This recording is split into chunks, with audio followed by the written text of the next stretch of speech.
నేను అడుగుతున్నా, ఎవరు ఆ వెధవ మీడియా ఏది? హనీ ట్రాప్ అని చెప్పి మనీ ట్రాప్లో పడ్డ మీడియా ఎవరు? వాళ్ళని అడుగుతున్నా నేను. సిగ్గుందా మీకు అసలు? ఇజ్జతుందా? ఇంకా మాట్లాడుతున్నాడు ముఖ్యమంత్రి, కేంద్ర హోంశాఖ సహాయ మంత్రి. ఈయననేమో నేను పంపించిన నా కొడుకుని ఈయనంటాడు. ఆయన చేసిన ఘనకార్యానికి ఫస్ట్ పోలీసులు బరాబర్ గుంజుకపోవాలి. నీవు దాచిపెట్టిన తొమ్మిది రోజులు ఆ కుటుంబాన్ని బెదిరించినావు నువ్వు. నిన్ను కేసులో పెట్టాలి, సిగ్గుంటే రాజీనామా చేయాలి.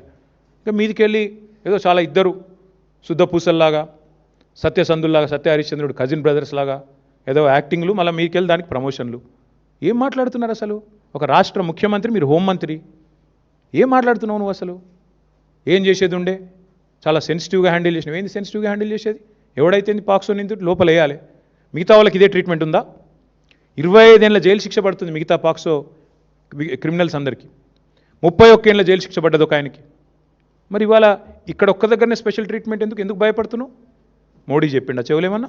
ఎందుకు భయపడుతున్నావు? ఇంకా సిగ్గు లేకుండా నిన్న పనికిమాలిన మాటలు, పనికిమాలిన ఉపన్యాసాలు. నేను ఒకటే అడుగుతా ఉన్నా రేవంత్ రెడ్డిని, 9 రోజులు ఆ నిందితును కాపాడిన వెధవ ఎవడు? నువ్వా, కేంద్ర మంత్రి? చెప్పు. 9 రోజులు ఎక్కడ దాచిపెట్టారు? మీ పోలీసులు అంత పనికి మాలినోళ్ళు అయిపోయినరా? రేవంత్ రెడ్డి రాగానే దొరుకుతలేరా మీకు? కరీంనగర్లో తుపాకులు పట్టుకొని పొద్దున పూట కాలిస్తే వాళ్ళని పట్టుకోవడానికి 15 రోజులు పడుతుంది నీకు.